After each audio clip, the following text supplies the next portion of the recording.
बिहार विधानसभा चुनाव के परिणाम आ चुके हैं और एनडीए 125 सीटों के साथ सरकार बनाने जा रही है।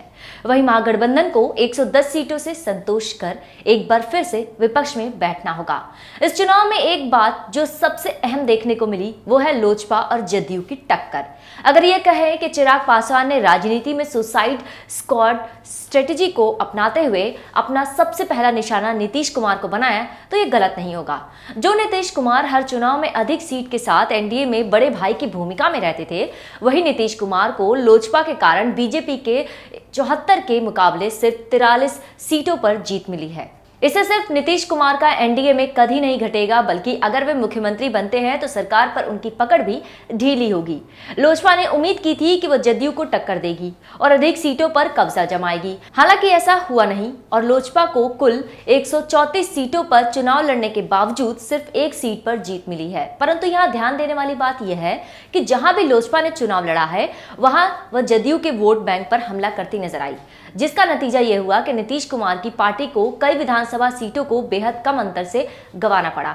उदाहरण के लिए देखा जाए तो करहगढ़ विधानसभा, जहां जदयू के वशिष्ठ सिंह कांग्रेस से मात्र 2% वोट से हार गए, लेकिन लोजपा का वोट प्रतिशत देखा जाए तो ये 8.6% रहा। यानी अगर लोजपा एनडीए में रहती या नीतीश कुमार से चिराग पासवान नाराज नहीं होते तो यह 8% वोट जदयू के खाते में आया होता और वे आसानी से जीत जाते।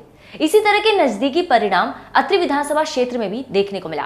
इस विधानसभा क्षेत्र से जदयू के उम्मीदवार को राजद के हाथों मात्र 5% वोट से हारना पड़ा, जबकि लोजपा के उम्मीदवार को कुल 15% वोट मिले।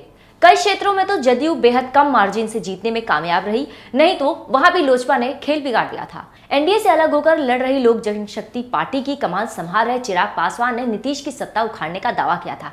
हालांकि इस सत्ता से वो उन्हें उखाड़ तो नहीं पाए, लेकिन उन्हें कमजोर अवश्य कर दिया है। लोक जनशक्ति पार्टी ने कुल 134 सीटों पर उम्मीदवार उतारे थे, लेकिन सिर्फ एक सीट हासिल कर सकी। यहाँ ध्यान देने वाली बात वोट प्रतिशत है। लोजपा को वाम दलों से अधिक 5.6% वोट मिला, जो पिछली बार से अधिक था। वहीं नीतीश कुमार के जदयू ने पिछली बार के 2015 विधानसभा चुनाव में 70 सीटों पर जीत हासिल की थी और आरजेडी के बाद दूसरी सबसे बड़ी पार्टी थी।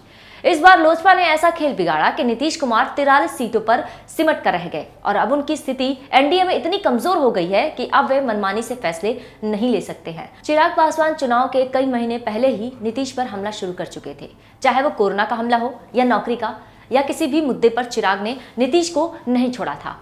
चिराग पासवान को यह पता था कि उनकी पार्टी उतनी सीटें नहीं जीत सकती जितनी की वह उम्मीद कर रहे हैं, लेकिन जदयू का खेल जरूर बिगाड़ सकती है। चिराग ने प्रधानमंत्री मोदी के नाम पर कभी उनका भक्त बताकर तो कभी स्वयं को ही हनुमान बताकर वोट मांगते नजर आए, जिसका परिणाम यह हुआ कि नीतीश से नाराज जनता एलजेपी को वोट देती गई और इससे जेडीयू कमजोर होती गई।